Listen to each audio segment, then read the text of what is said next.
didžiąja varnele.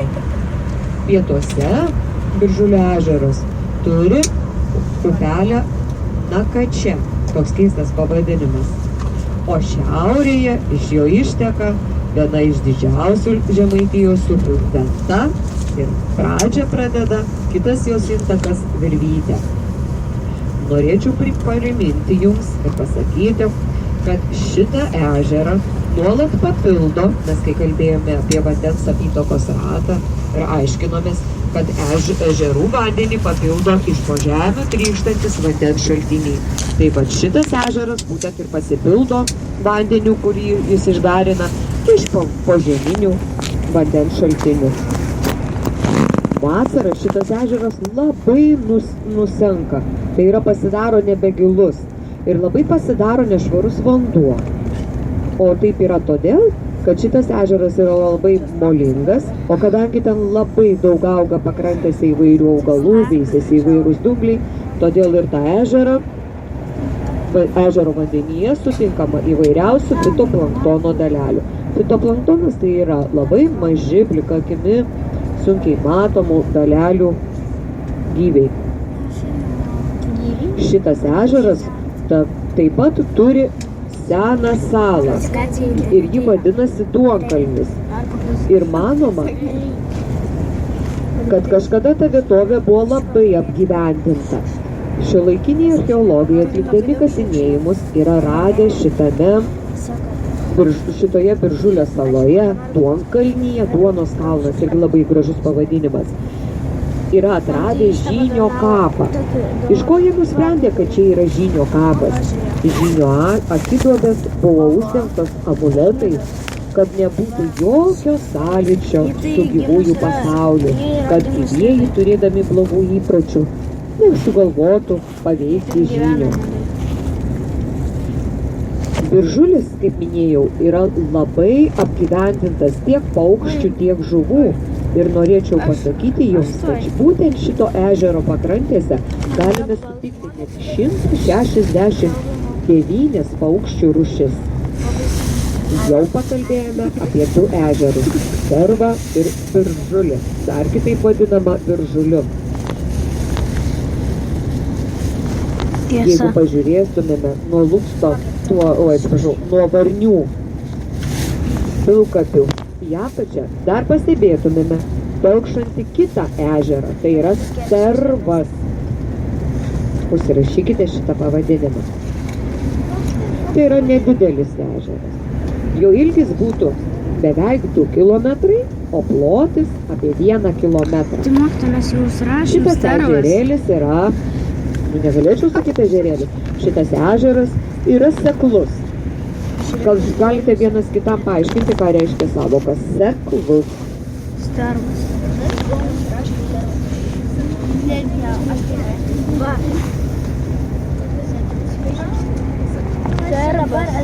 Seklus tai reiškia negilus. Didžiausias jo gilis yra 2 metrai. Šitas ežeras taip pat susidarė ištirpus ledynų. Labai įdomu, kad šito ežero krantai yra labai žemi, apaugę pelkėmis, todėl bet kas tenais nuėjęs nelabai galėtų lengvai vaikščioti. Smigtų kojos ir galima netgi prasmegti. Kadangi yra labai pelkėtas, jis turi vakaruose stūksančią pelkę, kuri labai keistai yra pavadinta Utelės pelkė. Bandžiau paieškoti, ką tai reiškia, kodėl ji vadinama Utelės pelkė. Tikslių tokių paaiškinimų nėra, bet šitą pelkę maitina iš miestelio atitekantis upelis, kuriame yra neišvalyto nuo žmonių gyvenimo vandens. Galbūt ir aiškinama, todėl ta pelkė taip vadinama. O kodėl ežeras pavadintas Stervu? Žodis stervas, jeigu išverstumėme, reikšdavo senovėje sruventi. Reiškia teka ir nedidelė srovelė. Tai tikriausiai iš to ir kildinamas šitas ežero pavadinimas. Geras šilta. Kaip minėjau, patys varniai yra įsikūrę tokioje tarsi duobėje lomoje. Archeologai tyrinėdami tą vietovę yra atradę netgi 40 akmens amžiaus stovyklėlių, tai yra gyvenviečių.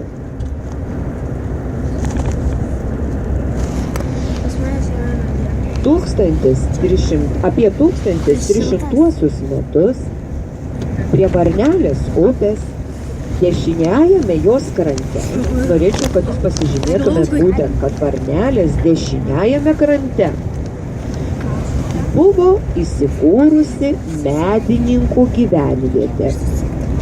Dabar jūs pagalvokite, kodėl ta gyvenvietė galėjo vadintis medininkų.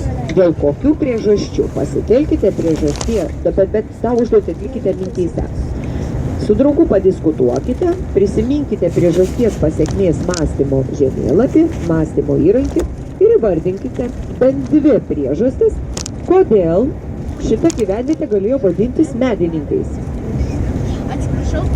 Taip.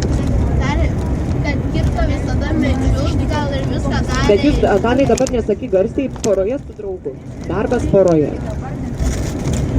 Jeigu šalia tavęs nėra draugo, prisijung prie kitos komandos iš nugaros ar kaip.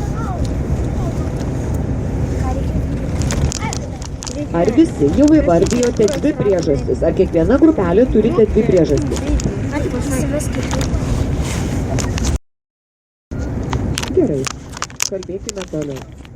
Medininkų gyvenvietė įsikūrusi prie Varnelės upelio buvo nuolat puldinėjama kryžiuočių. Bet žemaičiai buvo labai ištvermingi ir nuolat su tais kryžiuočiais susigrumdavo ir galiu pasakyti, kad tikrai ne vieną kartą laimėdavo.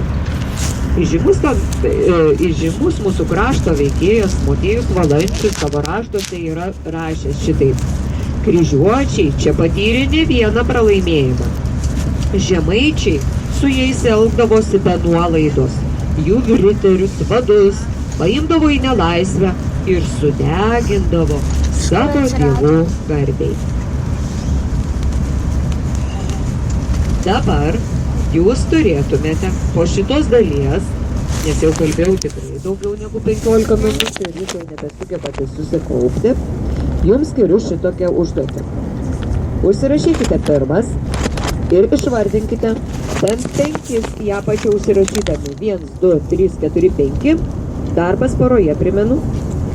Kuo ypatinga yra Varnių geografinė padėtis? Trumpai parašote keliais žodžiais. Kuo ypatinga Varnių geografinė padėtis? Okay. Ar visiems yra aiški užduotis? Yes. 5 punktai į apačią, taip kaip atsakinėtumėme ant lapelių. Kuo ypatinga Varnių geografinė padėtis? Galima, ne? Varniai.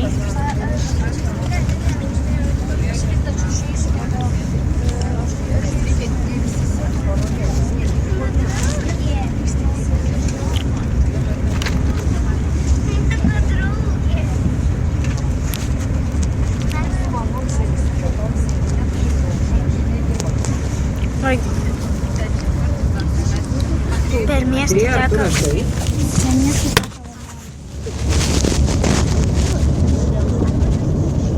Čia kaip ir pamokoj, reikia skubėti.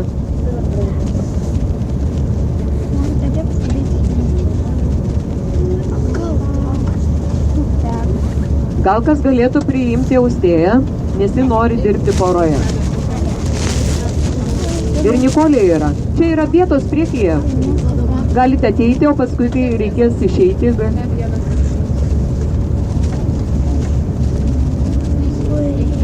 Aš jau manau, kad 3 žodžius parašė.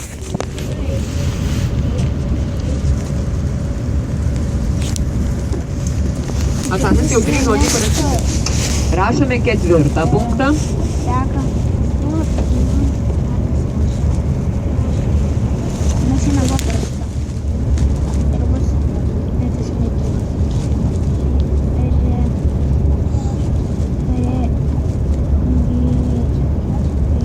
Na, manau, ir 5 žodį jau parašėte. Už šitą užduotį Jūs gausite 5 taškus.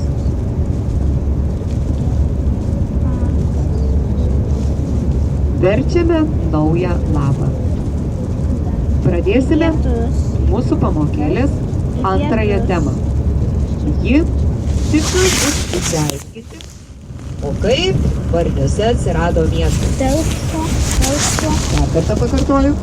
Kaip Varniuose atsirado miestas. Kaip kūrėsi Varnių miestas.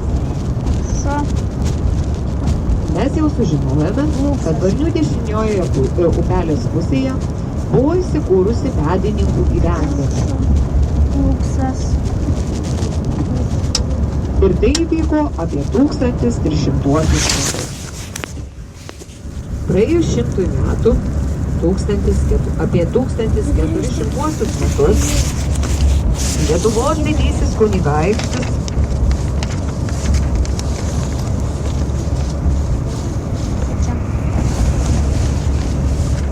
paskiria dvasininkams medininkuose įkurti vyskupiją. Vyskupas tai yra prižiūrėtojas, globotojas.